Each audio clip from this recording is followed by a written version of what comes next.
Hello and welcome to Hope Tushant Yadav. Today we are going to read about ancient literature. Ancient literature is divided into two, the North Indian literature and the Dravidian literature. But the first question will be, why it is important to read ancient literature? What is the relevance of ancient literature? See, nowadays UPSC is focusing more on the art and culture part and ancient literature comes under that parts. That's why it's important. किसी भी topic को अगर approach करना है तो उससे एक सवाल पूछना है, why it is important to read that topic, what is the relevance of that topic. और ये अगर आप पूछेंगे तो ये कैसे पता चलेगा, अगर प्रीवियस ईयर क्वेश्चंस पूछे गए हैं उससे तो आपको उसका रेलेवेंस पता चलेगा। तो प्रीवियस ईयर क्वेश्चंस बताएंगे कि एंशिएंट लिटरेचर क्यों इंपॉर्टेंट है। देखिए,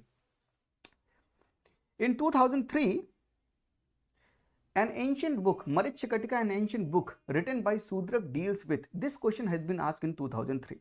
In 2016, the question has been asked, which one of the following books of ancient India has the love story of son of founder of Sunga dynasty? So this question has been asked, and the 2020, the recent prelims examination, with reference to the scholars of ancient India, consider the following statement. Panini is associated with the Pushyamitra Sunga, Amar Singha is associated with the Harshvardhan, Kalidas is associated with the Chandragupta too. So this type of question has been asked from the literature part. That's why it's very important to read ancient literature. So we are going to discuss today North Indian literature part, and these questions we will solve in the end. And in the end, I will give you the technique how to memorize these things. Okay. So let's begin with North Indian literature. So I have categorized North Indian literature into three parts: the Sanskrit literature, the Buddha literature, and the Jaina literature. Okay. So I have divided into three: the Sanskrit literature, the Buddha literature, and the Jaina literature. Now in Sanskrit also I have divided into the three: the drama in Sanskrit, the poems in Sanskrit, and other works of Sanskrit. Okay, it's fine with you. And in the Buddha I have discussed that what is the literature in the Pali language and in the Sanskrit language, as I have done in the Jaina also. Okay, what is the literatures that has been written in the Prakritic language and the Sanskrit.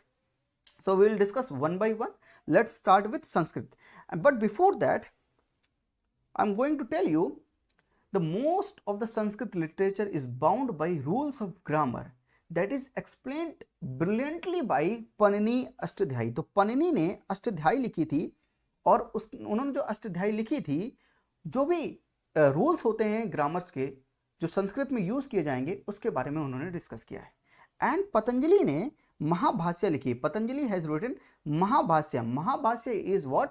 The commentary on Panini's Ashtadhyayi. तो पनिनी की अष्टाध्यायी के ऊपर ये commentary है। और अमर सिन्हा ने अमर कोश लिखी थी। Okay, so these are the three things, memorise them. I will give you the technique how to memorise all these things, but let's discuss first the different types of literature. Now in Sanskrit literature we have three parts, like the drama, the poems, and other works. Let's discuss drama. In the drama part, Bharat Muni has written Natya Shastra.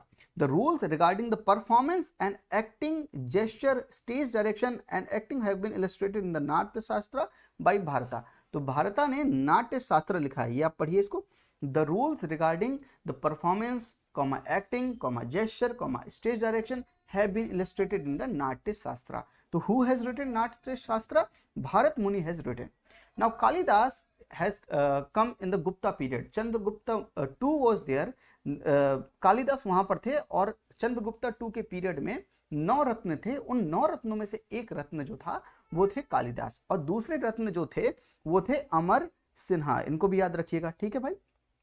Okay, Kalidas ने 3 drama लिखे हैं। कालिदास ने 3 drama लिखे हैं: Malavika Agnimitra, Vikram Urvashiya and Abhijnana Shakuntalam. What are these? Let's discuss. Kalidas, Malavika Agnimitra क्या है? The love story of Malavika, a maiden of queen, and Agnimitra the son of Pushyamitra Sunga.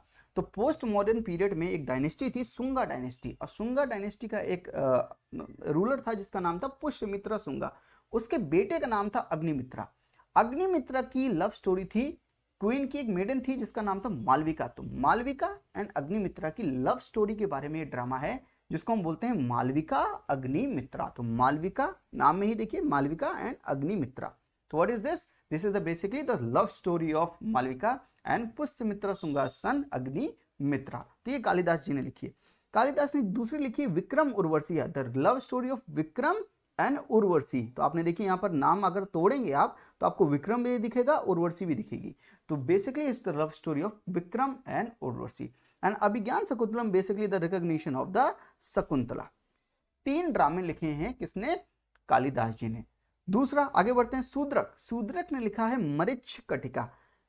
आप notebook ले सकते हैं, एक पेन ले सकते हैं, आप नोट डाउन भी कर सकते हैं। जैसे जैसे मैं आपको धीरे धीरे बता रहा हूं आप नोट डाउन भी कर सकते हैं, या वीडियो के एंड में भी आप इसको पॉज करके नोट डाउन कर सकते हैं।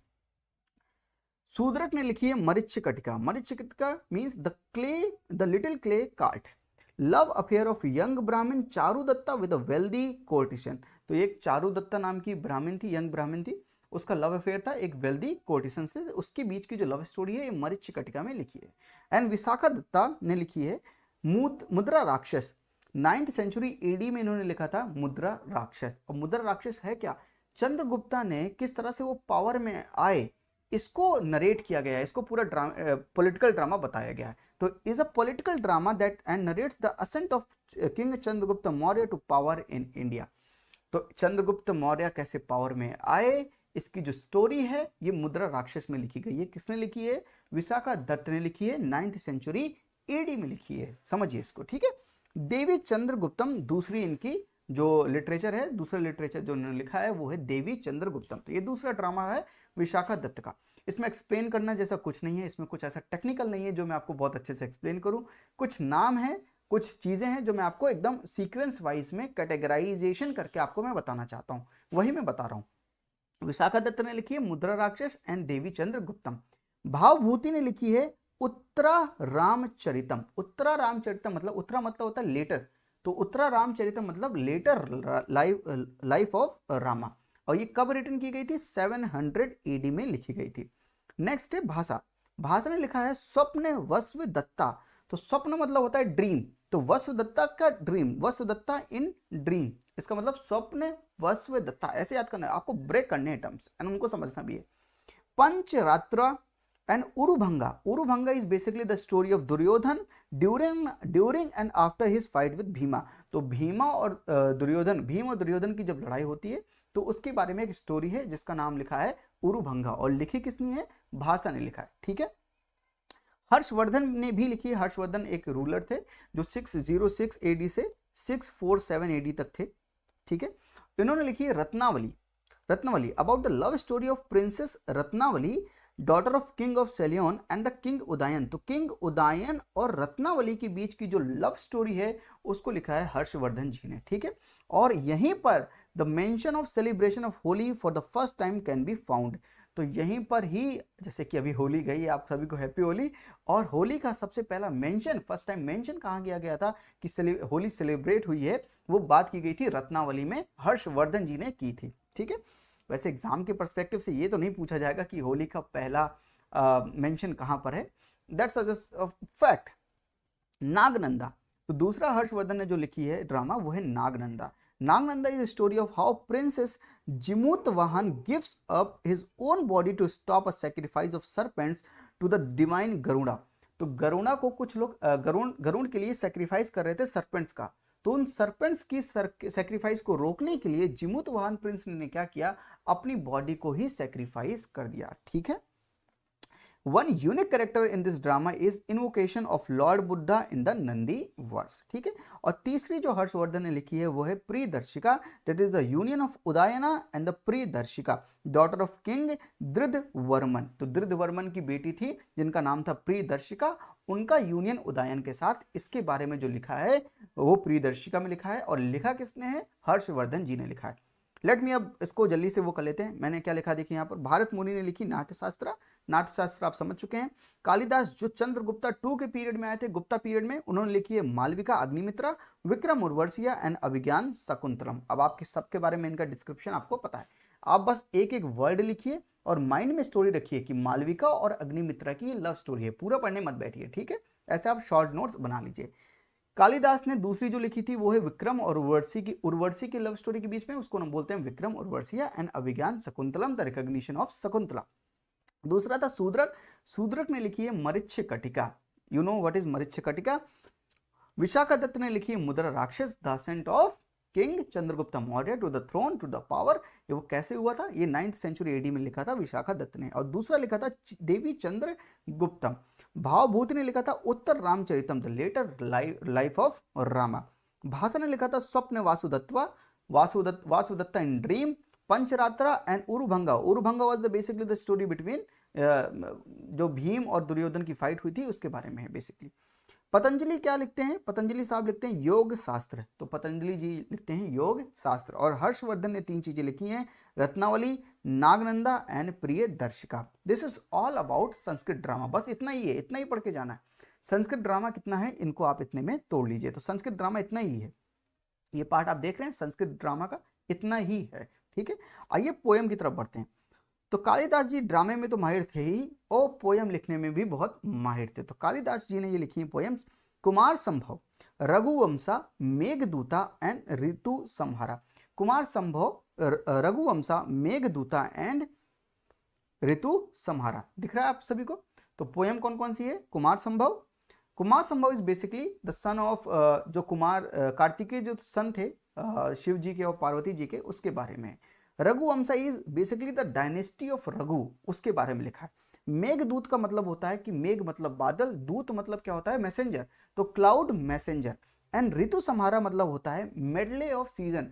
तो ऋतु मतलब होता है सीजन, ऋतु संहारा का मतलब होता है मेडले ऑफ सीजन्स। तो कालिदास ने लिखा है कुमार संभव, रघुवंशा, मेघदूता एंड ऋतु संहारा। ये 4 चीजें लिखी हैं, इसको याद रखिए। ठीक है, नेक्स्ट बढ़ते हैं हरिसेना जी के ऊपर। ये गुप्ता पीरियड में ही थे और इन्होंने लिखी थी प्रयाग प्रशस्ति। तो क्या लिखी थी इन्होंने, प्रयाग प्रशस्ति। और इन्होंने बहुत सी पोएम्स लिखी थी on the valour of Samudragupta. तो समुद्रगुप्ता के वेलर के बारे में इन्होंने बहुत सी पोएम्स लिखी थी और उनको इंस्क्राइब किया गया था इलाहाबाद पिलर में। तो इलाहाबाद पिलर में उन पोएम्स को इंस्क्राइब्ड किया गया था। तो हरिसेना बहुत इंपॉर्टेंट पार्ट है गुप्ता पीरियड के। जयदेव 12th सेंचुरी में लिखते हैं गीता गोविंदा। गीता गोविंद में उन्होंने लिखा है life and escapades of lord Krishna. तो लॉर्ड कृष्णा जी के लाइफ के बारे में वहां पर लिखा है। भारवी 6th सेंचुरी एडी में लिखती हैं कीरत अर्जुनिया। कीरत एक हंटर थे, the Kirat the hunter and Arjun के बीच का वो कन्वर्सेशन है जो उन्होंने लिखा है पोएम्स में। तो कीरत अर्जुनिया नाम की पोएम लिखी है। And Megha in 7th century AD उन्होंने लिखा है शिशुपाल वध, द किलिंग ऑफ शिशुपाल। तो शिशुपाल को आप जानते होंगे, शिशुपाल एंड कृष्ण। तो शिशुपाल जो है कृष्ण को बहुत अब्यूज करते थे, लेकिन कृष्ण ने शिशुपाल की माँ को यह वचन दिया था कि उसकी 100 गालियों को वो माफ करेंगे। लेकिन शिशुपाल ने एक बार क्या किया, गाली देते देते वो भूल गए और वो 100 से ज्यादा क्रॉस कर गए। तो बेसिकली भगवान श्री कृष्ण ने अपना सुदर्शन चक्र निकाला और उनके गले को काट दिया। इसी किलिंग ऑफ शिशुपाल को एक पोयम में लिखा है किसने, मेघा ने, जो कि 7th सेंचुरी एडी में लिखा है। तो सिर्फ इतना ही पढ़ना है पोएम्स में। तो ये संस्कृत पोएम में क्या क्या पार्ट है, कालिदास की 4 याद रखनी है आपको, कुमार संभव, रघुवंशा, मेघदूता एंड ऋतु संहारा। हरिसेना की याद रखनी है प्रयाग प्रशस्ति, और इनकी जो पोएम्स थी समुद्रगुप्ता के वेलर में उसको इलाहाबाद इंस्क्रिप्शन। तो याद रखिएगा इलाहाबाद इंस्क्रिप्शन में उसको हमने इंस्क्राइब्ड कराया है। जयदेव की गीता गोविंदा याद रखिएगा, भारवी की याद रखिएगा कीरत अर्जुनिया एंड मेघा की याद रखिएगा शिशुपाल वध।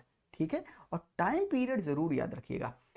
आजकल यूपीएससी जो क्वेश्चंस पूछता है वो बहुत एनालिटिकल होता है। मैं डिस्कस करूंगा जो 2020 में क्वेश्चंस पूछा गया था, बहुत एनालिटिकल। कैसे, वो ये पूछता तो जरूर है किसने क्या लिखा है, पर वो कुछ अलग ढंग से पूछता है कि ये किसके पीरियड में था। तो आपको ये याद रखना पड़ेगा गुप्ता पीरियड में कौन से पोयम लिखी गई है, किसने लिखी है। तो पीरियड के समान रूप से चलते रहना पड़ेगा। तो बेसिकली वो लिटरेचर ना पूछ के ये भी पूछ सकता है कि किसके पीरियड में कौन था। समझ रहे हैं, इस तरह के question. Other works of Sanskrit को देखते हैं। Other works of Sanskrit, Dharma Sutra and Dharmashastra, these are basically the books on law. और ये 500 BC टू 200 BC ये लोग की गई थी। ठीक है, and Manusmriti is also the law of Manu. ये 200 BC से 200 AD के बीच में मनुस्मृति आई थी। ठीक है, कौटिल्य को तो आप जानते हैं, चाणक्य जिसे हम कहते हैं, उन्होंने अर्थशास्त्र लिखा था। अर्थशास्त्र भी आप जानते हैं। अश्वघोष ने लिखा था बुद्ध चरिता। तो जो 4th बुद्धिस्ट काउंसिल हुई थी, जिसे हेल्ड किसने किया था, किसके अंदर किसने पैट्रोनाइज किया था, कनिष्क ने पैट्रोनाइज किया था। उसमें अश्वघोष जी ने उसी समय मतलब 78 AD में, उसी समय अश्वघोष जी ने बुद्ध चरिता लिखी थी। तो ये याद रखिएगा, ये बुद्ध चरिता जो है एक बुद्ध लिटरेचर भी है, पर ये संस्कृत में है, इसीलिए हमने इसको अदर संस्कृत वर्ड्स लिटरेचर में ऐड किया है। और वहां पर भी हम बुद्धा लिटरेचर जब पढ़ेंगे अभी आगे, तो वहां पर भी उस संस्कृत लिटरेचर में हम बुद्धा जी का ये मेंशन जरूर करेंगे कि अश्वघोष बुद्ध चरिता किसने लिखी है, अश्वघोष ने लिखी है। एंड जो संस्कृत के जो बहुत ढेर सारे वर्क्स थे वो एंशिएंट पीरियड में ही थे, मिडिवल पीरियड में बहुत इक्का दुक्का ही थे। तो Sanskrit not prominent in the medieval period. क्यों मिडिवल पीरियड में इतना प्रोमिनेंट संस्कृत नहीं था, इसका जवाब आप देंगे। अगर आपको पूरा कहानी पता है कि कैसे कैसे इस्लाम आया, फिर क्या हुआ, दिल्ली सल्तनत हुआ, फिर मुगल एम्पायर आया, तो आपको पता लगेगा कि संस्कृत बहुत ज़्यादा प्रोमिनेंट नहीं था मिडिवल पीरियड में। तो कुछ लेकिन फेमस वर्क हैं, जैसे कि कल्हड़। कल्हड़ की जो राज तरंगिणी है, किंग्स ऑफ कश्मीर के बारे में लिखा वहाँ पे। तो राज तरंगिणी में किंग ऑफ कश्मीर के बारे में लिखा है, कल्हड़ जी ने लिखा है, ये मिडिवल पीरियड में लिखा है। और सोमदेव ने लिखा है कथा सरित सागर, कथा सरित सागर, ठीक है। और भी कुछ वर्क्स हैं जो संस्कृत के हैं, वो है Charak, Charak Charak Samhita. Charak Samhita is basically the books on medicine. Sushruta, Sushruta Samhita, तो सुश्रुत ने लिखी है सुश्रुत संहिता। माधव ने लिखी है माधव निदान। वरामिहिर ने लिखी है पंच सिद्धांतिका एंड बृहत संहिता, ठीक है। आर भट्टा ने लिखा है आर्यभट्टिया। वश्यायन ने लिखी है कामसूत्रा एंड बाण भट्टा ने लिखी है हर्ष चरितम एंड कदम्बरी। देखिए मैं समझाता हूं आपको, इस चार्ट को आप देखिए। चरक ने लिखी है Charak Samhita. Charak Samhita is basically the books on medicine, medicine के बारे में लिखा है। सुश्रुत ने लिखा है सुश्रुत संहिता। सुश्रुत का मतलब सर्जरी, तो सर्जरी के बारे में उन्होंने लिखा सुश्रुता संहिता, ठीक है। It's a books on surgery. Madhav ने लिखा है माधव निदान, it's a book on pathology. तो पैथोजन तो आप जानते होंगे, पैथोलॉजी भी जानते हैं, तो ये बुक पैथोलॉजी के ऊपर डिस्कस की गई है, माधव निदान। वरामिहिर ने लिखी है पंच सिद्धांतिका, तो बुक ऑन मैथमेटिकल एस्ट्रोनॉमी। तो मैथमेटिकल एस्ट्रोनॉमी के ऊपर किसने बुक लिखी है, पंच सिद्धांतिका बुक का नाम है, और लिखा किसने है, वरामिहिर ने लिखा है। और वरामिहिर ने एक बुक और लिखी है जिसका नाम है बृहत संहिता। क्या लिखी है नाम, Brihat Samhita. Book on wide ranging subjects like planetary movements, geology and architecture etcetera, ठीक है। ये बात समझ में आई आपको। आर्यभट्ट ने लिखी है Aryabhatiya, that's basically the book on astronomy and mathematics. और इसको इंपॉर्टेंट नहीं है, ये दो ज़्यादा इंपॉर्टेंट नहीं है, पर ये बहुत इंपॉर्टेंट है, चरक, सुश्रुत, माधव, वराहमिहिर एंड आर्यभट्टा। तो अदर संस्कृत लिटरेचर में ये याद रखिएगा। तो अगर मैं आपको ये पूरा दिखाऊं संस्कृत का पार्ट, एकदम ये दिख रहा है आपको संस्कृत का part, drama, poem and other works. तो आपको संस्कृत को डिवाइड कर लेना है कि ड्रामे क्या क्या थे, पोएम्स क्या क्या थी, और अदर वर्क्स क्या क्या थे, ठीक है। अब हम बढ़ते हैं अगला बुद्धा लिटरेचर में, ठीक है। आइए चलते हैं बुद्ध लिटरेचर। तो बुद्ध लिटरेचर बेसिकली पाली में लिखी गई थी और संस्कृत में लिखी थी, और प्राकृत में लिखी गई थी जैन लिटरेचर। इतना याद रखिएगा, पाली मतलब बुद्ध लिटरेचर, बुद्ध लिटरेचर किस में लिखी गई है, पाली में। एंड प्राकृत में लिखी गई है जैन लिटरेचर। हम आगे डिस्कस करेंगे जब हम जैन लिटरेचर डिस्कस करेंगे। Today we are going to read about only these three, Sanskrit literature, Buddha literature and the Jain literature. That means north Indian literature ही डिस्कस करेंगे। अगले सेशन में हम डिस्कस करेंगे सारा Dravidian literature, the Tamil literature, the Kannada literature, the Malayalam literature, Telugu literature, वो वहां पर डिस्कस करेंगे, ठीक है। आइए बुद्ध लिटरेचर की तरफ बढ़ते हैं। आई थिंक कि टाइम ज़्यादा तो नहीं हो रहा है, थोड़ा सा और एलोबरेट कर सकते हैं। बुद्ध लिटरेचर देख लेते हैं। बुद्ध लिटरेचर पाली में है और संस्कृत में। संस्कृत वाला मैं आपको बता चुका हूँ, संस्कृत का केवल एक ही है जिसे हम बोलते हैं अश्वघोष ने लिखी है बुद्ध चरिता, वो भी 78 AD में। नाउ पाली में जो लिखी गई हैं वो दो तरीके की हैं, canonical and non canonical. Canonical basically की नॉलेज के लिए है, और non canonical are the basically the story of Buddha और बोधिसत्व, जिसे हम बोलते हैं जातका स्टोरीज। तो वो जातका स्टोरीज किसमें लिखी गई हैं, नॉन कैनोनिकल है, वो पाली लैंग्वेज में लिखी गई हैं। कैनोनिकल में है थ्री पिटकास, तीन पिटक हैं, three Pitakas, the Sutta Pitaka, the Vinaya Pitaka and the Abhidhamma Pitaka. These are the three Pitakas, ठीक है। शुद्ध Pitakas is basically the original teachings of Buddha. तो बुद्धा की जो ओरिजिनल टीचिंग्स है वो यहां पर है, माफ कीजिएगा, ओरिजिनल टीचिंग्स ऑफ बुद्धा। इसमें और टाइम लग जाएगा लिखने में, ठीक है। Original teachings of Buddha. Vinaya Pitaka is basically the rules and regulations, किसके लिए, बुद्धिस्ट मॉन्क के लिए, कि बुद्धिस्ट मॉन्क कौन से रूल्स एंड रेगुलेशंस फॉलो करेंगे, ये है Vinaya Pitaka. And Abhidhamma Pitaka is basically the philosophy of Buddhism, the metaphysics, the philosophy of Buddhism. Sutta Pitak and Vinay Pitak and Abhidhamma Pitak, these are the three Pitakas of Buddha literature, ठीक है। और यही source हैं Hinayana Buddhism के। Hinayana Buddhism देखिए, fourth Buddhist council में Buddhism को दो पार्ट में डिवाइड कर दिया गया, हीनयाना एंड महायाना। हीनयाना का जो सोर्स है वो त्रिपिटकाज हैं एंड महायाना का जो सोर्स है वो अवदांश हैं। क्या है महायाना का सोर्स? अवदांश, अवदांश, ठीक है, ओके। अदर बुद्धिस्ट टेक्स्ट में चलते हैं। These are not very much important, but अगर एक बार आप आंखों से देख लीजिए, बस यही इंपॉर्टेंट है। पाली और संस्कृत में जितना मैंने आपको बताया ये चीजें बस इंपॉर्टेंट है। कैनोनिकल एंड नॉन कैनोनिकल में त्रिपिटकाज याद रखिएगा। ये सुत्त पिटक, विनय पिटक, अभिधम पिटक होते क्या हैं? कौन सी बुद्धिस्ट काउंसिल में ये आए थे? देखिए फर्स्ट बुद्धिस्ट काउंसिल में आया था सुत्त पिटक एंड विनय पिटक। तो सुत्त पिटक एंड विनय पिटक आए थे फर्स्ट बुद्धिस्ट काउंसिल में, ये दोनों आए थे। एंड अभिधम्म पिटक आया था थर्ड बुद्धिस्ट काउंसिल में। ये कुछ इंफॉर्मेशन याद रखिएगा, ठीक है। एंड बुद्ध चरिता याद रखिएगा, अश्वघोष की 78 एडी में बनाया गया था। Other Buddhist literature that's are not too much important, but एक बार देख लेते हैं। दीपवंसा ये 3rd and 4th century AD में लिखी गई थी। क्रॉनिकल्स ऑफ आइलैंड, ऐसा कहा जाता है कि बुद्धा वहां पर श्रीलंका में एक बार विजिट किए थे, ठीक है, और अभी भी बुद्धा के जो तूत का रिलिक है वहां पर पाया जाता है। तो दीपवंसा ये लिटरेचर है बुद्धा का। महावंसा जो कि पाली में लिखा है, ये 5th सेंचुरी एडी में लिखा था। थोड़ा सा दीपवंसा का एक मोर एलोबोरेट पार्ट है महावंसा।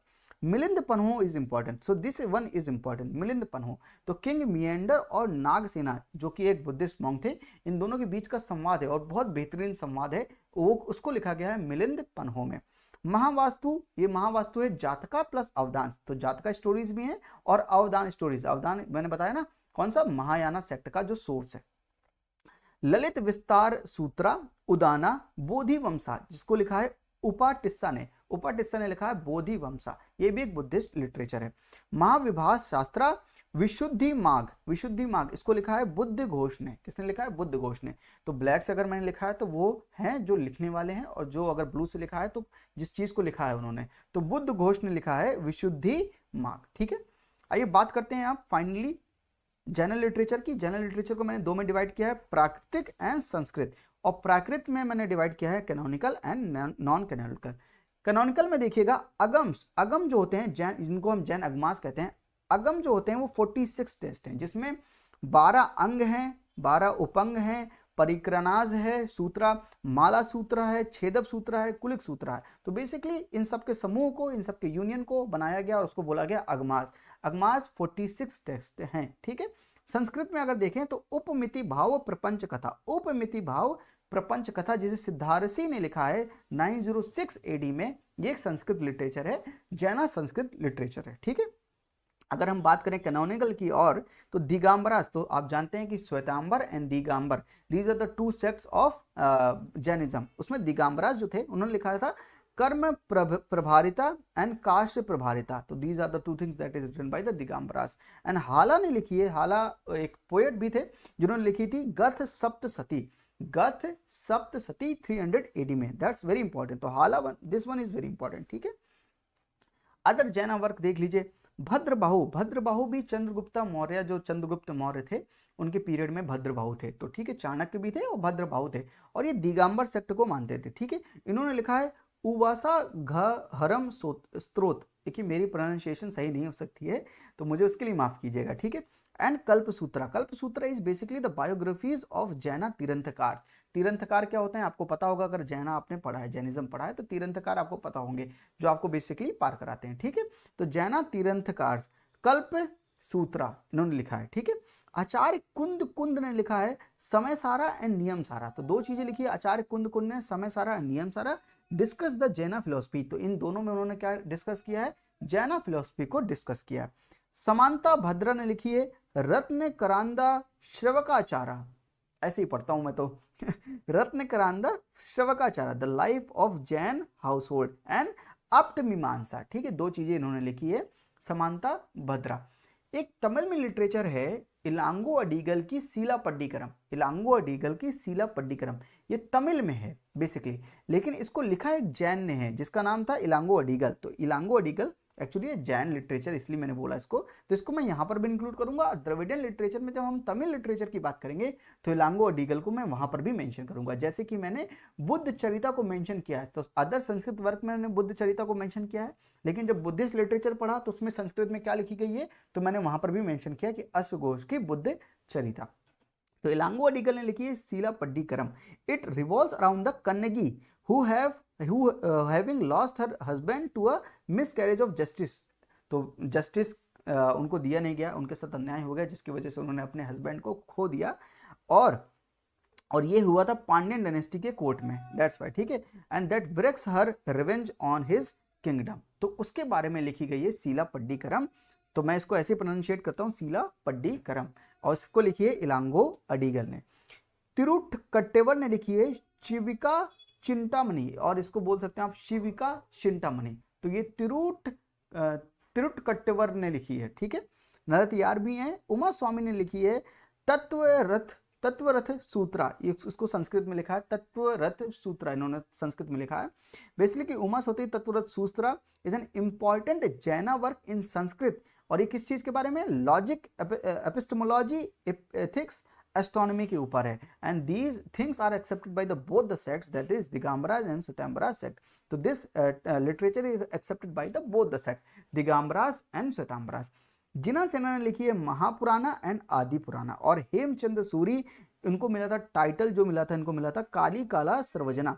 इसका मतलब था कि the person who know all the things in the Kalyug, तो Kalyug he know all the knowings of the Kalyug, that's why Hemchand Suri को टाइटल मिला था काली काला सर्वजना, यानी सब कुछ जानते हैं कलयुग के बारे में। एंड हरिभद्र सूरी, ये भी एक संस्कृत के पोएट थे जैना में। तो this is basically the जैनल literature. तो मैंने पूरे नॉर्थ इंडियन लिटरेचर को 3 पार्ट में ब्रेक किया है, the Sanskrit literature, the Buddha literature and the जैनल literature, जिसमें मैंने drama, poem and other works की बात की है संस्कृत में, पाली और संस्कृत वर्क की बात की है बुद्ध लिटरेचर में, प्राकृतिक एंड संस्कृत वर्क की बात की है जैनल लिटरेचर में। Let's go back to the previous year questions. Why this is important, क्योंकि प्रीवियस ईयर क्वेश्चन में ऐसे सवाल पूछे गए। लेट्स सी देम वन बाय वन। आप बताइए, Mrichchhakatika and ancient books written by Shudraka, तो आपको पता है किसके बारे में डिस्कस करती है, the love affair of rich merchant with the daughter of courtesan, the victory of Chandragupta II over the Saka Kshatrap of western India, the military expeditions and the exploits of Samudragupta, the love affair between a Gupta king and the prince of Kamarupa. बताइए इसका answer क्या है।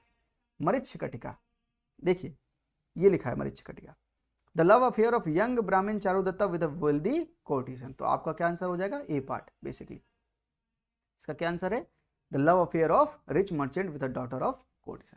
तो basically ऐसा ही है। तो उसमें सवाल जो है, अगर मृच्छकटिका को आपको पता होता तो ये 2003 में सवाल एकदम लग जाता, ठीक है। दूसरा 2016 में, which one of the following books of ancient India has the love story of son of founder of Sunga dynasty.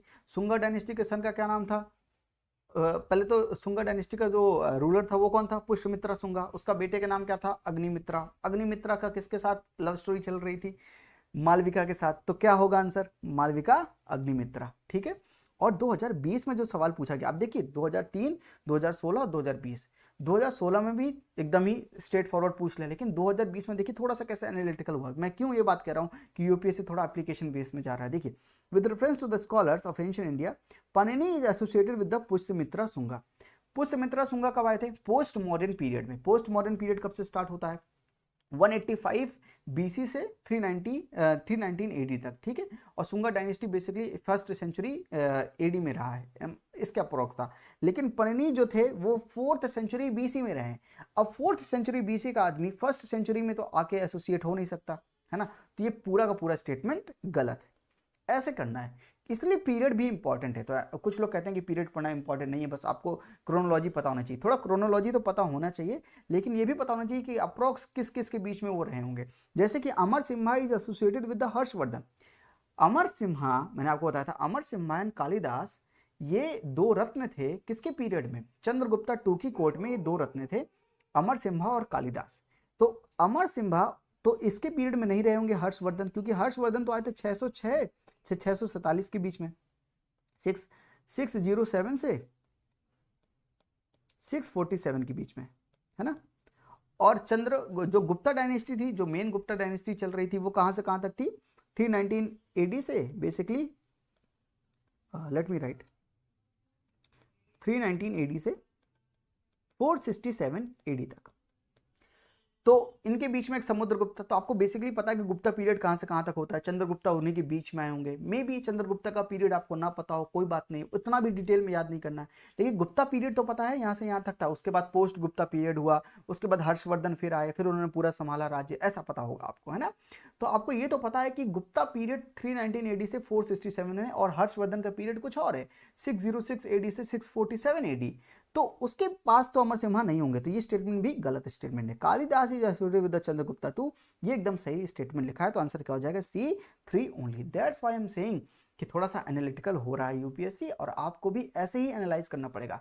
तो जितनी भी चीजें मैंने आपको आज बताई हैं नॉट इंडियन लिटरेचर में, संस्कृत में Buddha literature and general literature, Kalidas ji के बारे में बताया मैंने, शूद्रक के बारे में बताया, विशाखा दत्त के बारे में बताया, साथ में मैंने थोड़ी सी बताई भी कि 9th सेंचुरी एडी में लिखा था मुद्रा राक्षस। तो ये सब इंफॉर्मेशन बहुत इंपॉर्टेंट है, इनको याद रखिएगा। और ट्रिक क्या है याद करने की, जी हाँ, जो मैं ट्रिक अपनाता हूं वो मैं ट्रिक आपके साथ डिस्कस करना चाहता हूं। मैं इनको जबरदस्ती एक ही दिन में याद करने की कोशिश नहीं करता हूं। मैं क्या करता हूं, इनको बस रोज सुबह उठकर मैं जितने मिनट पढ़ सकता हूं तो मैं ऐसे पढ़ता हूं कि भारत मुनि भारत मुनि भारत, आंखें बंद कर लेता हूं, हर एक टर्म को 5 बार रिपीट करता हूं, भारत मुनि नाट्य शास्त्र, भारत मुनि नाट्य शास्त्र, भारत मुनि नाट्य शास्त्र। लोग पागल समझते होंगे अगल बगल वाले, पर समझने दो, ठीक है। भारत मुनि नाट्य शास्त्र, कालिदास कालिदास, मालविका अग्निमित्रा मालविका अग्निमित्रा मालविका। तो पहले टर्म्स याद होंगे, फिर वो टर्म्स जब याद हो जाएंगे, 4-5 दिन आप ऐसे करोगे तो ये ऑटोमेटिकली याद हो जाएंगे, प्रेशर नहीं डालना है दिमाग पे, ऑटोमेटिकली याद हो जाएंगे अपने आप। अब बस करके देखिए, अगर नहीं याद हो तो मेरे कमेंट में लिख दीजिएगा सर नहीं याद हो रहा है, गालियां भी लिख दीजिएगा, ठीक है, आपकी इच्छा है ना। लेकिन मेरा तरीका जो है, जो मैं बिलीव करता हूँ, जिससे मुझको याद हुए ये चीज़, वो मैं आपके साथ डिस्कस कर रहा हूँ। कालिदास ने लिखी है मालविका अग्निमित्रा, विक्रम उर्वशिया, तो 5-5 बार इन चीज़ों को बोलना है, ये ऑटोमेटिकली याद हो जाएंगी। और इसके साथ एक टर्म एसोसिएट कर लेना है कि मालविका अग्निमित्रा है क्या एक्चुअली। तो जब आपको टर्म याद हो जाए तो एक चीज़ और अटैच कर लीजिएगा, इन्फॉर्मेशन। इससे क्या होगा, आपकी पूरी इन्फॉर्मेशन बाइंड हो जाएगी। I have divided Dravidian literature into 4, the Tamil literature, Malayalam literature, Telugu and the Kannada literature. So these are the 4 types I have divided Dravidian literature. One by one I am going to cover, और जो चीज़ें मैं आपको बता रहा हूँ वो बहुत इंपॉर्टेंट है, उनको याद रखिएगा, प्री के पर्सपेक्टिव से बहुत इंपॉर्टेंट है। Let's start with Tamil. Tamil में सबसे इंपॉर्टेंट लिटरेचर जो है वो है Sangam literature. Sangam literature 300 BC to 300 AD था। इसके 2 मेजर स्कूल थे, तो संगम लिटरेचर को हम 2 मेजर स्कूल्स में डिवाइड कर सकते हैं, अहम अगम एंड पुरम। अहम अगम, ये अहम अगम क्या थे, this is basically the inner field, तो इसको इनर फील्ड भी कहते हैं, और ये कंसंट्रेट करता था the abstract discussion of human aspect like love, sexual relation etcetera. तो अहम अगम जो बात करता था, basically it discuss about the human aspects like love, sexual relation, inner field के बारे में बात करता था। And the second school is Puram. Puram basically discuss about the, इसको आउटर फील्ड भी कहते हैं, और ये डिस्कस क्या करता था, human experience like social life, ethics, velar, customs etcetera. तो these are the 2 schools of Sangam literature. और बहुत ढेर सारी संगम्स भी हेल्ड हुई हैं, किसके पीरियड्स में हुई हैं, 3 संगम्स हेल्ड हुई हैं, और तीनों पांड्यन रूलर के टाइम पीरियड में हुई हैं। आप इसको देखिए, द फर्स्ट संगम किंगडम क्या है, पांड्या, सेकेंड भी पांड्या और थर्ड भी पांड्या। तो याद रखिएगा पांड्या किंगडम के समय 3 संगम हेल्ड की गई थी। प्लेस याद रखिएगा मदुरई एंड मदुरई, तो फर्स्ट एंड थर्ड जो हेल्ड की गई थी वो मदुरई में हेल्ड की गई थी, और दूसरी जो हेल्ड की गई थी वो कपाटपुरम में हेल्ड की गई थी, ठीक है। चेयरमैन पहले का कौन था, अगस्त्य और शिवा इनको कहते थे।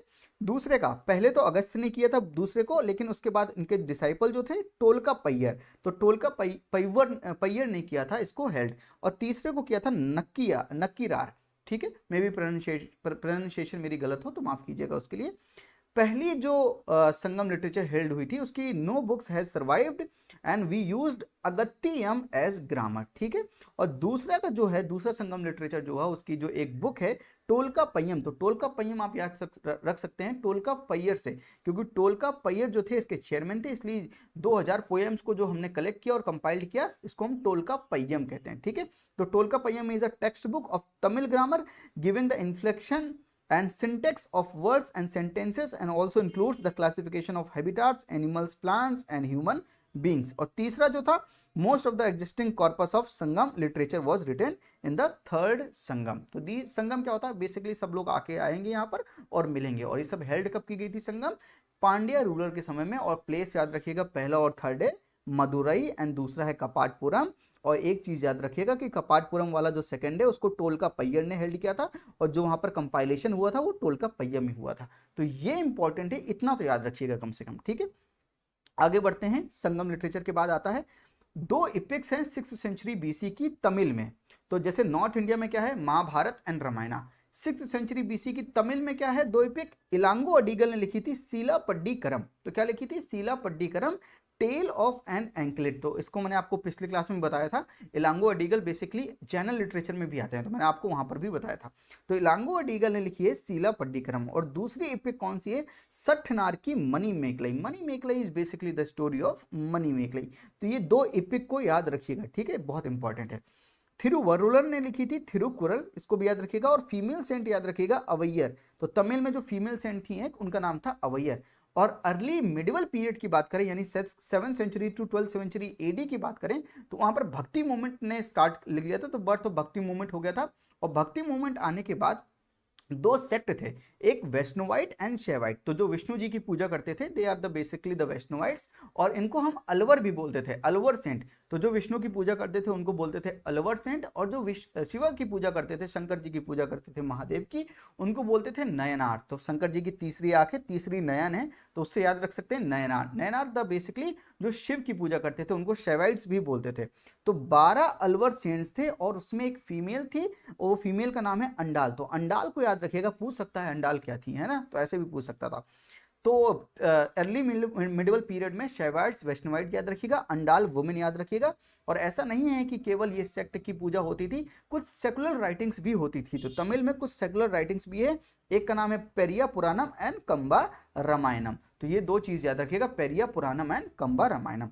तो this is all about Tamil literature. तो तमिल लिटरेचर में बस इतना ही है, और जितना मैं आपको पढ़ा रहा हूँ उतना ही इंपॉर्टेंट है, ठीक है। नितिन सिंघानिया से मैंने रेफरेंस लेके ये सारी चीजें आपके लिए तैयार की हैं। तो तमिल में केवल इतना पार्ट याद रखिएगा, ठीक है।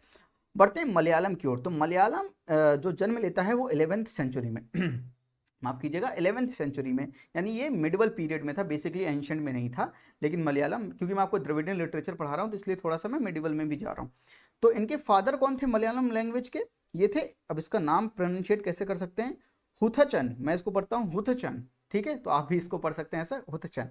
Father of Malayalam language, and he is the strong opponent of bhakti movement. तो भक्ति मूवमेंट के बहुत स्ट्रॉन्ग ओपोनेंट थे इथुचन, ठीक है। दो मेजर मलयालम वर्क्स हैं मिडिवल पीरियड के, वो हैं कोका सैंडिसन एंड भाषा कौटिल्य।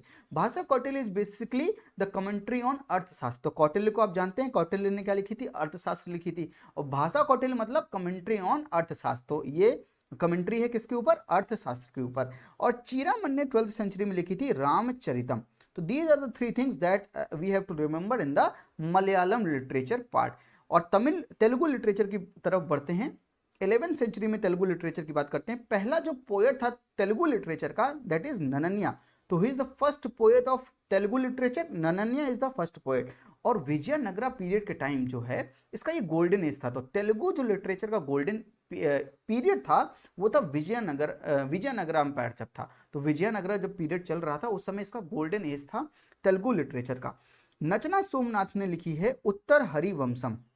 तो ये इंपॉर्टेंट लिटरेचर है तेलुगु में। नचना सोमनाथ ने लिखी है Uttara Harivamsham, a well known poet of king Bukka one. तो ये किसकी कोर्ट में थे, किंग बुक्का वन के कोर्ट में रहते थे नचना सोमनाथ, जिसने लिखी थी उत्तर हरिवंशम। तो इसको याद रखिएगा।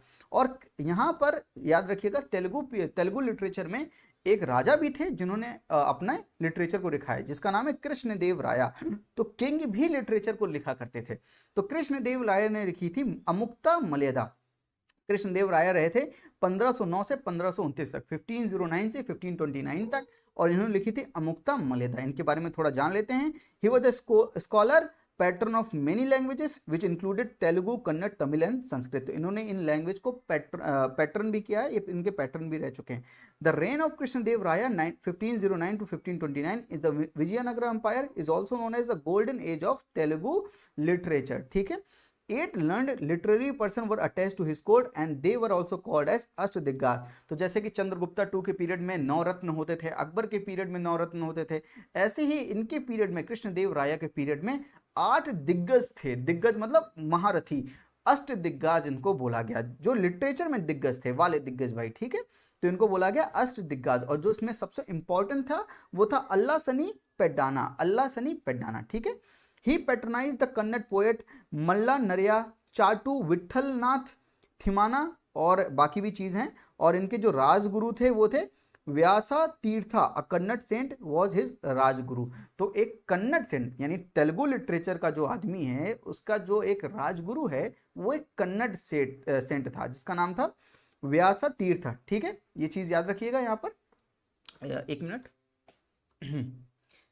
He while traveling via Vijayanagara during the Kalinga campaign himself wrote अमुक्ता मलयदा। तो जब ये कलिंग कैंपेन में जा रहे थे तो उन्होंने अपने लिए लिखा था अमुक्ता मलयदा, अपने खुद से लिखा था। और ये बेसिकली क्या था कि उनके सपने में जो है लॉर्ड विष्णु आए थे तो उसके बारे में उन्होंने लिखा था। ही ऑल्सो रोट ट्रीटीज इन संस्कृत, तो संस्कृत में भी इन्होंने लिखा है, विच इंक्लूड मद लसा चरिता, सत्यावादु परिनाया, रास मंजरी एंड जाम भवती कल्याणा। जरूरी नहीं है, इंपॉर्टेंट नहीं है, जितना मैंने इंपॉर्टेंट बताना था एक अमुक्ता मलयदा याद रखिएगा, वो इंपॉर्टेंट है। अमुक्ता मलयदा का मतलब याद रख सकते हैं कि Lord Vishnu in his dreams, और ये कहां पे जा रहे थे, कलिंग कंपिंग में जा रहे थे। अष्ट दिग्गज को याद रखिएगा, और अष्ट दिग्गज में जो याद रखिएगा अल्लासनी पेड्डाना को जरूर याद रखिएगा क्योंकि ये इंपॉर्टेंट थे। और इनको ऑल्सो नोन एज आंध्रा कविता पिता महुदू, इनको ये भी कहते हैं, तो याद रखेगा। और इनके वर्क का नाम था मनु चरित्रा, ठीक है। तो बेसिकली इन चीज़ों को आप याद रखिएगा। बाकी और भी हैं, ये सारी की सारी वहाँ पर दी हैं नितिन सिंघानिया में, जहाँ से आप पढ़ सकते हैं, वहाँ का रेफरेंस मैंने लेके आपको बताया। तो बेसिकली अगर देखा जाए तो तेलुगु लिटरेचर में क्या क्या इंपॉर्टेंट है, नरण्या जो फर्स्ट पोएट हैं, विजयनगरा जो था इसका गोल्डन पीरियड था, नचना सोमनाथ ने लिखी है उत्तर हरिवंशम, कृष्णदेव राय ने लिखी है अमुक्ता मलयदा, और इनके पीरियड में अष्ट दिग्गज थे। एक का नाम था जो इंपॉर्टेंट है अल्लासनी पेड्डाना, जिसको हम आंध्रा कविता पिता महुदू भी कहते हैं, जिसने मनु चरित्र लिखी है। तो इसको इतना याद रखिएगा बस, ठीक है। तो तेलुगु लिटरेचर में इतना याद रखिएगा। और बढ़ते हैं आखिरी कन्नड़ लिटरेचर की तरफ। ये 10th सेंचुरी बीसी में कन्नड़ लिटरेचर का थोड़ा सा प्रभाव था। माधव एक थे जिसने लिखा था धर्मनाथ पुराणो। तो धर्मनाथ पुराणो किसने लिखी थी, माधव। और उसने किन के बारे में लिखा था, लाइफ ऑफ 15th तीर्थंकर। तो जैना में जो तीर्थंकर होते हैं तो लाइफ ऑफ 15th तीर्थंकर के बारे में किसने लिखा था, माधव ने लिखा था। और क्या लिखा था, धर्मनाथ पुराणो में लिखा था, ठीक है। उरिता विलासा ने लिखा था धर्म परीक्षे, ये भी जैना टीचिंग्स के ऊपर आधारित है। धर्म परीक्षे लिखा था उरिता विलासा ने लिखा था। निरुक्ता अमोघ वर्षा वन, ये एक राष्ट्रकूट किंग थे, इन्होंने लिखा था कविराज मार्ग। ये first recorded text in Kannada. तो कन्नड़ का पहला रिकॉर्डेड टेक्स्ट कौन सा है, कविराज मार्ग। और लिखा किसने है, अमोघ वर्षा वन ने, निरुक्ता अमोघ वर्षा वन ने। और ये क्या थे, एक राष्ट्रकूट किंग थे, ठीक है। और कन्नड़ में रत्नात्रय 3 रत्न थे, जैसे कि मैंने आपको बताया चंद्रगुप्त टू के पीरियड में 9 रत्न थे। अभी तेलुगु में आपको बताया कि अष्ट दिग्गज थे, ठीक है। ऐसे ही कन्नड़ में रत्नात्रय यानी 3 रत्न थे, 3 जेम पोएट्स थे। पर ये अनपैरेलल्ड थे, यानी कि मतलब कि पंपा और पोन्ना ये 9th to 10th century AD में थे, लेकिन जो रन्ना थे ये 10th to 11th सेंचुरी में थे, यानी ये अनपैरेलल्ड रहे हैं। पंपा को हम क्या बोलते हैं, फादर ऑफ कन्नड़। तो इनको हम फादर ऑफ कन्नड़ भी बोलते हैं। और इन्होंने 2 चीज लिखी है, आदि पुराना एंड विक्रम अर्जुना विजया, विक्रम अर्जुन विजया। तो इन्होंने क्या लिखा है, आदि पुराना एंड विक्रम अर्जुन विजया। 3 पुराण थे बेसिकली, आदि पुराण, शांति पुराण एंड अजीथा पुराण। तो 3 पुराण थे, पहला दूसरा तीसरा, ऐसे याद रखिए। पंपा ने लिखा आदि पुराना, पोन्ना ने लिखा शांति पुराना और रन्ना ने लिखा अजीथा पुराना, ठीक है। और पंपा ने एक चीज और लिखी जिसका नाम है विक्रम अर्जुन विजया, ठीक है, याद रखिएगा। ये 3 इंपॉर्टेंट, भाई 3 रत्न हैं तो इंपॉर्टेंट तो होंगे, पंपा पोन्ना एंड रन्ना। केसरजा ने लिखी है शब्द मणि दर्पण। तो शब्द मणि दर्पण लिखी है केसरजा ने, और ये क्लैरिफाई द कन्नड़ ग्रामर। तो कन्नड़ ग्रामर को क्लैरिफाई किया है इस चीज ने। तो केसरजा की शब्द मणि दर्पण, दर्पण का मतलब ही शीशा होता है, तो किसी चीज को क्लैरिफाई करना। और किसको क्लैरिफाई किया है, कन्नड़ ग्रामर को क्लैरिफाई किया है। मल्लिका अर्जुन ने लिखा है सुक्ति सुधार नवा। तो जितना भी ब्लैक से लिखा है ये सब लिखने वाले हैं, और जो लिखा है वो ब्लू से लिखा है, ठीक है। तो मल्लिका अर्जुन ने लिखा है सुक्ति सुधार नवा, और नाराहारी ने लिखा है तरावे रामायणा, लक्ष्य मिश्रा ने लिखा है जैमिनी भारता, कमता करी कटवाना चैत्रा भी से बोलते हैं। सर्वजना ने लिखा है त्रिपदी। सर्वजना को एक टाइटल भी दिया गया था पीपल्स पोएट, ये लोगों के पोएट्स थे, इतने अच्छे पोएट थे, और इन्होंने त्रिपदी लिखी थी, यानी 3 लाइन्ड पोएम्स लिखी थी, 16th सेंचुरी में इन्होंने लिखी थी। और एक हुन्नमा को याद रखिएगा, ये वुमेन पोएटेस है किसकी, कन्नड़ लिटरेचर की, जिसने लिखे था Hadibadeya Dharma the duty of devote life, यानी ठीक है, तो हदिबद्या धर्मा याद रखिएगा, हुन्नमा को याद रखिएगा, ये एक वुमेन पोएटेस है। बाकी ये इतना इंपॉर्टेंट नहीं है, पर एक बार आप इनमें भी नजर डालीजिए। हरीश वारा ने लिखी है हरिश्चंद्र काव्य सोमनाथ चरित्रा, एंड बंधु वर्मा ने लिखी है हरिवंशा भयुदया एंड जीवा संबोधना, रुद्र भाट ने लिखी है जगन्नाथ विजया, अंदया ने लिखी है मदाना विजया और कब्बीगारा कावा। ये थोड़ा सा इंपॉर्टेंट है, तो अंदाया को याद रखिएगा, मदाना विजया और कब्बीगारा काव्य। ये जो टेक्स्ट है, this text was celebrated as it was the first pure Kannada text which did not have any Sanskrit word. तो ऐसा कन्नड़ टेक्स्ट जिसमें कोई भी संस्कृत वर्ड नहीं था, उसका नाम है मदाना विजया, और इसको क्या बोलते हैं, कब्बीगारा कावा भी बोलते हैं, और लिखने वाला था अंड्याया। अब इसको जैसे प्रोनाउंशिएट कर सकते हैं आप, ठीक है। तो this is basically the Dravidian literature, तो तमिल लिटरेचर, मलयालम, तेलुगु एंड कन्नड़, ये चारों को आप पढ़ लीजिएगा, बहुत इंपॉर्टेंट है। जो इंपॉर्टेंट चीज़ें हैं मैंने आपको बता दी हैं, जैसे कि संगम लिटरेचर को याद रखिएगा, 3 संगम लिटरेचर, संगम कहाँ पर हुई थी, किसके पीरियड में हुई थी, वहाँ पर किसने चेयर किया था, दूसरी वाले को किसने चेयर किया था, उसके पीरियड में क्या लिखा गया था, टोलका पय्यम याद रखिएगा, 2 इपिक याद रखिएगा तमिल लिटरेचर की, जिसे इलांगो अडीगल कहते हैं, सठनार ने मनी मेकलाई लिखी थी, थिरुवरन ने थिरुकुरल लिखी थी, फीमेल सेंट्स को याद रखिएगा, वैष्णवाई शैवाइट्स को याद रखिएगा, अंडाल को याद रखिएगा, सेकुलर राइटिंग याद रखिएगा, पेरिया पुराणम, कंबा रामायण, इसको भी याद रखिएगा, these are the secular writing. Malayalam बहुत छोटा सा है, तो इसमें कोका संडिसन याद रखिएगा, भाषा कौटिल्य याद रखिएगा, चीरमन की रामचरितम याद रखिएगा, तेलुगु में याद रखिएगा नचना सोमनाथ की उत्तर हरिवंशम, कौन पहले पोएट थे वो याद रखिएगा, कृष्णदेव राय ने अमुक्ता मर्यादा लिखी है, और अष्ट दिग्गज कहाँ पे थे, और एक दिग्गज का नाम याद रखिएगा। कन्नड़ में माधव को याद रखिएगा, उड़िता विलासा को याद रखिएगा, निरुक्ता मोग वर्षा को याद रखिएगा, क्योंकि ये पहला रिकॉर्डेड टेक्स्ट इन कन्नड़ जो लिखी गई है वो इन्होंने लिखी है कविराज मार्ग, जिसका नाम है। 3 रत्नों को याद रखिएगा, पंपा पूर्णा रन्ना को याद रखिएगा, और फादर ऑफ कन्नड़ को तो याद रखिएगा, जिसका नाम है पंपा। और 3 पुराण को याद रखिएगा, आदि पुराण, शांति पुराण एंड अजीथा पुराण, और विक्रम अर्जुन विजया को याद रखिएगा, जिसने फादर ऑफ कन्नड़ ने लिखा था, यानी पंपा जी ने लिखा था। केसर जी की शब्द मणि दर्पण, मल्लिकार्जुन की सुक्ति सुधार नवा, नाराहारी की तरावरी रामायण, लक्ष्मीसा की जैमिनी भारता एंड सर्वजना की त्रिपदी को याद रखिएगा, और female poetess of Kannada literature को जरूर याद रखिएगा, होन्नमा जिसने लिखा था Hadibadeya Dharma. This is all about Dravidian literature. तो मैंने आपको पूरा एंशियंट लिटरेचर कवर करवा दिया, बेसिकली थोड़ा सा मिडिवल लिटरेचर भी कवर करवा दिया, लेकिन मिडिवल लिटरेचर पूरा अलग से भी एक बार। To start with medieval literature, I have divided medieval literature into 3 parts: the literature in the Persian language, Urdu language and the Hindi language. So I'll start one by one with the Persian language. So as you know that medieval period has Delhi Sultanate and Mughal Empire. तो दिल्ली सल्तनत का period कहाँ से कहाँ तक था, 1206 से 1526 तक दिल्ली सल्तनत था, एंड उसके बाद 1526 से 1707 डेथ ऑफ औरंगजेब तक मुगल एम्पायर था। ठीक है, तो हम स्टार्ट करते हैं पर्शियन लैंग्वेज से। तो दिल्ली सल्तनत के टाइम पर पर्शियन लैंग्वेज में क्या क्या लिखा गया, तो आमिर खुसरो दहलवी 12th-13th सेंचुरी में इन्होंने लिखा था दीवान। Diwan is basically the collection of poetry in Persian language. ठीक है, और उन्होंने दूसरी चीज लिखी थी नूह सिफिर, एंड तीसरी उन्होंने लिखी थी Masnavi Duval Rani Khizr Khan. This is a tragic love poem. तो आमिर खुसरो दहलवी ने 12th-13th सेंचुरी में ये 3 चीजें लिखी थी, तीनों इंपॉर्टेंट है, तो उसको याद रखिएगा। ठीक है, जियाउद्दीन बरानी ने लिखा था तारिक ए फिरोज शाही। तो जियाउद्दीन बरानी ने क्या लिखा था, तारिक ए फिरोज शाही। और एक इंपॉर्टेंट जो पर्शियन के यहाँ पर राइटर थे वो थे मिनहाज ए सराज, मिनहाज ए सिराज। और इब्न बतूता जो कि एक फॉरेन ट्रैवलर थे, जो मोरक्को फेमस मोरक्को ट्रैवलर थे, उन्होंने एक्सप्लेन किया था the social political scenario of that period. तो दिल्ली सल्तनत के जो पीरियड के बारे में किसी ने फॉरेन अकाउंट दिया था, तो वो थे इब्न बतूता। तो इंपॉर्टेंट है, इसको याद रखिएगा।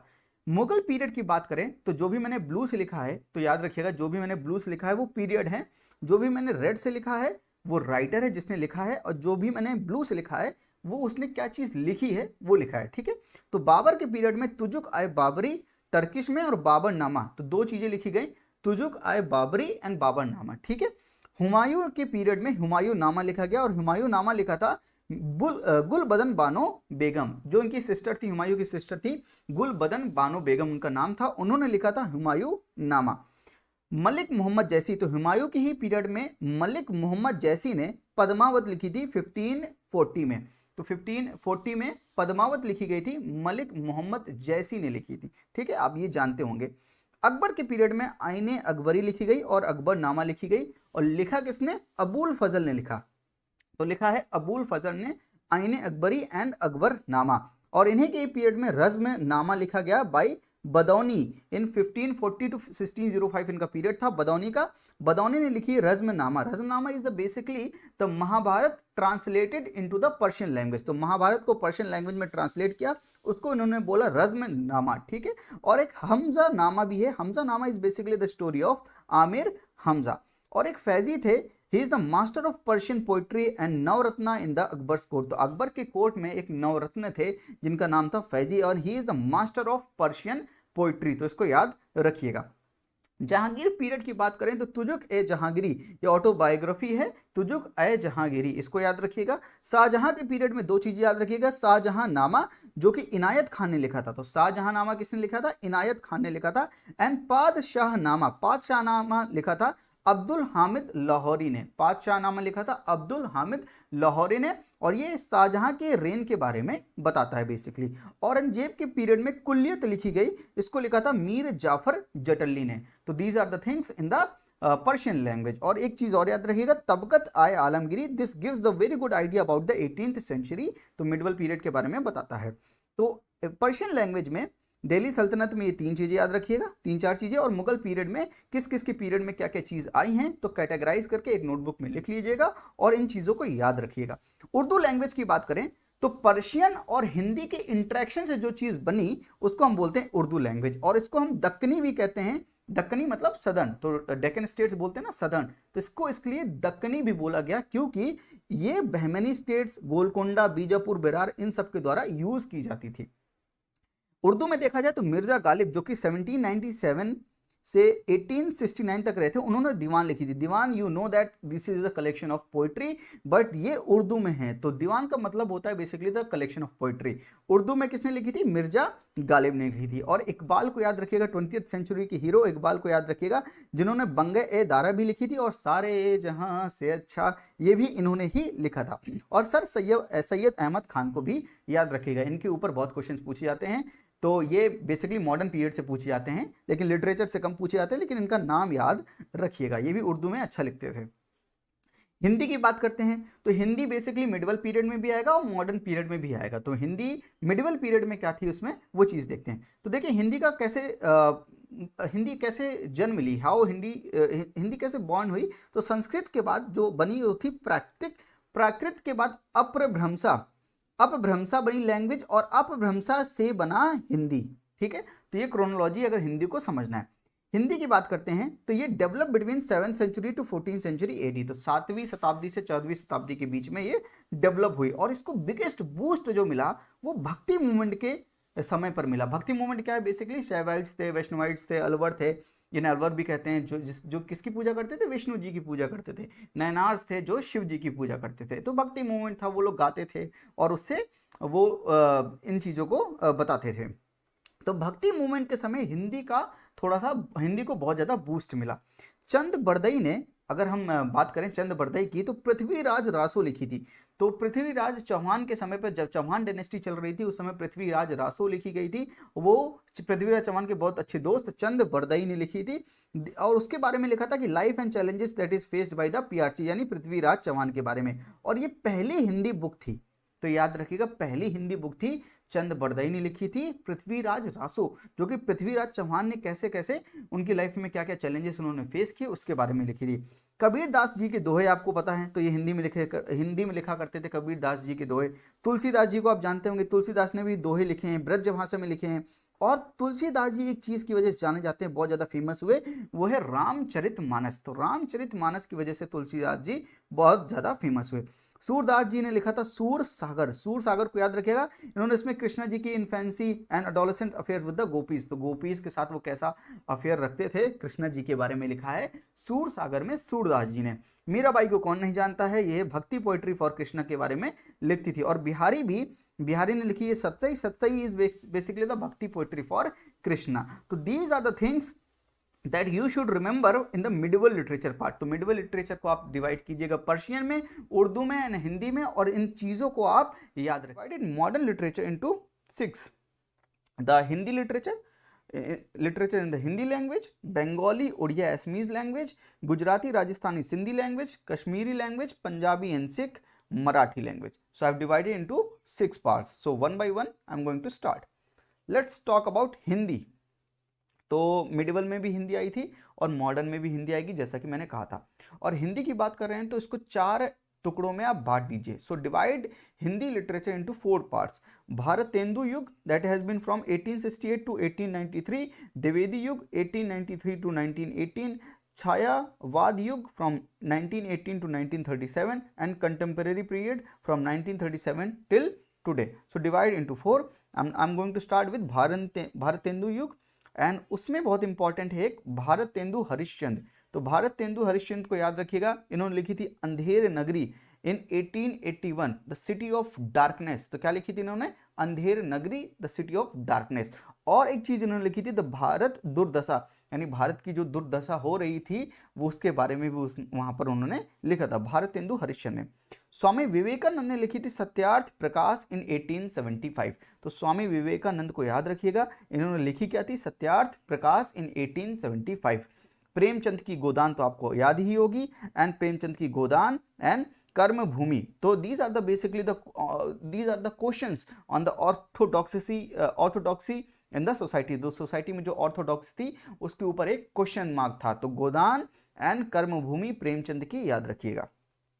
हरिवंश राय बच्चन ने लिखी थी मधुशाला। महादेवी वर्मा ने लिखी थी, महादेवी वर्मा को बेसिकली पद्म विभूषण मिला था। इन्होंने कंडीशन ऑफ वुमेन के बारे में बहुत ढेर सारा लिटरेचर लिखा था इन 20th सेंचुरी। तो इनको पद्म विभूषण मिला था महादेवी वर्मा को, दैट्स वाई इट्स इंपॉर्टेंट।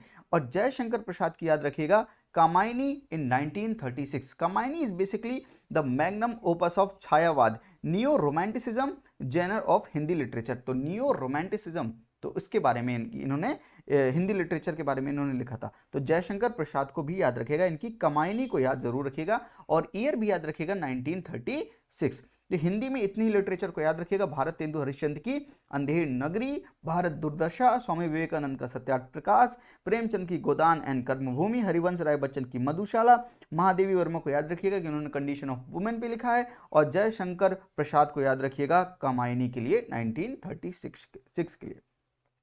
आइए बात करते हैं बंगाली, उड़िया एंड असमीज की। तो बंगाली क्या हुआ, in 20th century development of Bengali language rivalled to with Hindi and Urdu. तो हिंदी एंड उर्दू तो चल ही रही थी, और बंगाली के आने से इन दोनों को बहुत ढेर सारा कॉम्पिटिशन भी मिला। Okay, now distribution of this language literature was facilitated by the development of baptism mission press at Serampur, Bengal by William Carey in 1800। तो इस लिटरेचर को जो डेवलपमेंट हुआ है उसको फैसिलिटेट किसने किया है, बाप्टिस्ट मिशन प्रेस ने। कहां पर था ये, सिरमपुर बंगाल में था। और किसने किया था, विलियम कैरे ने किया था, वो भी 1800 में। तो ये 4 इंफॉर्मेशन जो कि मैंने रेड से लिखी है इसको याद रखिएगा। मैं थोड़ा सा जूम करके आपको दिखा देता हूं। Distribution of this literature was facilitated by the development of Baptist Mission Press at Serampur, Bengal by William Carey in 1800। तो इसको नोट डाउन कर लीजिए। राजा राम मोहन रॉय को याद रखिएगा, आप सब लोग जानते हैं सती जो कि अबॉलिश हुई थी 1829 में, उसमें राजा राम मोहन रॉय का बहुत बड़ा हाथ है। ईश्वर चंद्र विद्यासागर को याद रखिएगा, अक्षय कुमार दत्त को याद रखिएगा।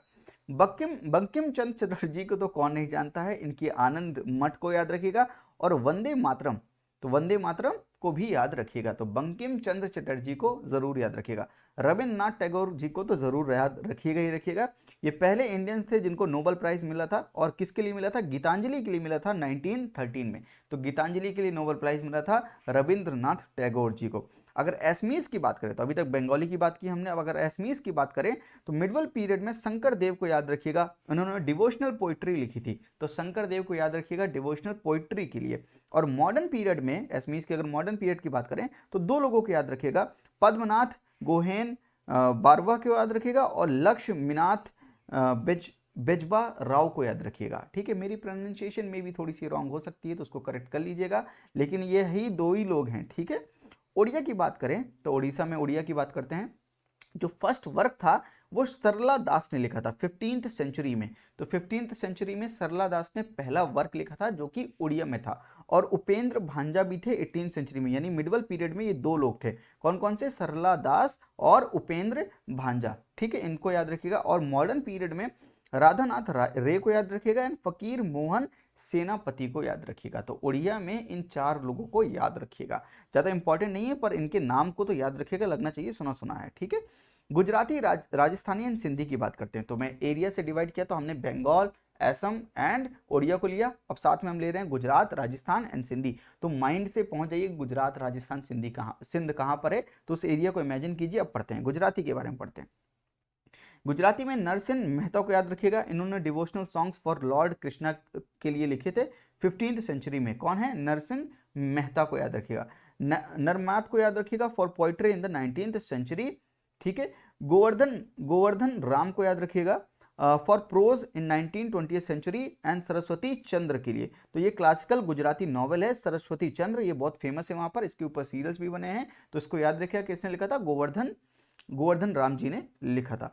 डॉक्टर के एम मुंशी को याद रखिएगा फॉर पृथ्वी वल्लभ बहुत इंपॉर्टेंट है, 1928 में लिखी गई थी। ओके, राजस्थानी पे अगर आए तो दो मेन फिक्शनल राइटिंग थी राजस्थानी में, तो इसके दो फॉर्म थे फिक्शनल राइटिंग के, एक को बोलते थे दिंगल, एक को बोलते थे पिंगल है ना, दिंगल एंड पिंगल, इन दोनों को याद रखिएगा। दिंगल में एक चीज जरूर याद रखिएगा, धोला मारू को, तो धोला मारू को जरूर याद रखिएगा, ये मोस्ट फेमस टेक्स्ट है दिंगल में। ठीक है, तो राजस्थानी में बस इतना ही है, फिक्शनल राइटिंग में आप दिंगल पिंगल को याद रखिएगा और धोला मारू को जरूर याद रखिएगा दिंगल में। एंड सिंधी में आप दो लोगों को याद रखिएगा, दीवान कौरमल को याद रखिएगा एंड मिर्जा कलीस बेग को याद रखिएगा, बस इन दोनों के नाम याद रखिएगा। ठीक है, और इंपॉर्टेंट लिटरेचर इन्होंने जो लिखी है उनका नाम याद रखना जरूरी नहीं है। कश्मीरी की बात करें तो मिडवल पीरियड में याद कीजिए, संस्कृत में लिखी गई थी, कौन, कलहर ने लिखी थी राजतरंगिणी। किसके बारे में था, वो किंग्स ऑफ कश्मीर के बारे में लिखा था, वो भी संस्कृत में 12th सेंचुरी एडी में लिखा था, तो इसको याद रखिएगा। लाल डेड की, इसको डेड ही बोलते हैं कि कुछ और बोलते हैं, लाल डेड को इसको याद रखिएगा, पहली फीमेल पोएटेस थी कश्मीरी लैंग्वेज की, और ये शैवाइट थी, तो ये किसकी पूजा करती थी, शिव जी की पूजा करती थी बेसिकली। एंड नूरदीन और / नंद ऋषि, इनको भी याद रखिएगा, केवल नाम याद रखिएगा कि कश्मीरी में इन्होंने कुछ किया है।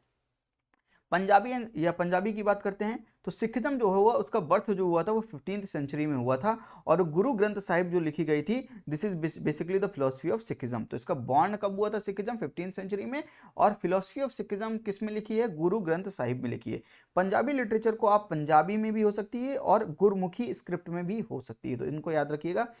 भाई गुरदास ने आदि ग्रंथ का कंपाइलेशन किया था 1604 में, किसके पीरियड में, गुरु अर्जुन देव के पीरियड में थे। ठीक है, गुरु गोविंद सिंह को याद रखिएगा गुरु ग्रंथ साहिब के लिए, और इन्होंने आदि ग्रंथ फर्दर एक्सपेंडेड इन 1678, तो आदि ग्रंथ को फर्दर एक्सपेंड किया था गुरु गोविंद सिंह जी ने, गुरुमुखी स्क्रिप्ट में था, और संत भाषा लैंग्वेज का प्रयोग हुआ था गुरु ग्रंथ साहिब में। और इनकी सवैये को याद रखिएगा, ये पोइट्री इन पंजाबी में पोइट्री है सवैये। ठीक है, और पंजाबी में लव स्टोरीज भी हैं, जैसे कि हीर रांझा, सोनी महिवाल एंड सस्सी पन्नू, तो इनको भी याद रखिएगा, सस्सी पन्नू, सोनी महिवाल, हीर रांझा बहुत फेमस नाम है, इनको याद रखिएगा। और हीर रांझा का जो जिसने लिखा है उसका नाम है वारिस शाह, तो वारिस शाह को जरूर याद रखिएगा कि इसने हीर रांझा को लिखा है। ठीक है, सूफी पोइट्री में बाबा फरीद को याद रखिएगा, बुल्ले शाह को याद रखिएगा। ठीक है, मॉडर्न पंजाबी लिटरेचर में आप भगत सिंह को याद रखिएगा, कौन नहीं याद रखेगा इन्हें, भगत सिंह को याद रखिएगा फॉर द रंग दे बसंती चोला, एंड भाई वीर सिंह को याद रखिएगा राणा सूरत सिंह के लिए। ठीक है,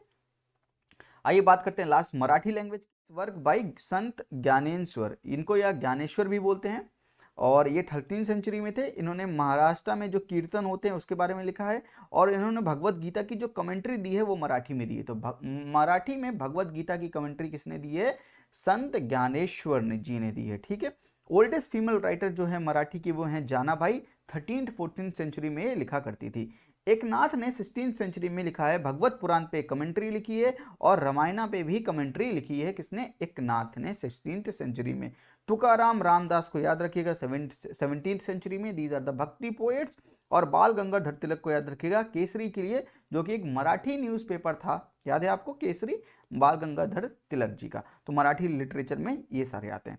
तो आई थिंक मॉडर्न लिटरेचर में इतना ही है। हिंदी, बंगाली, उड़िया, असमीज, गुजराती, राजस्थानी, सिंधी, कश्मीरी, पंजाबी एंड मराठी। तो इन 6 में डिवाइड कीजिए इसको, और इन 6 में इतने ही लिटरेचर है इंपॉर्टेंट।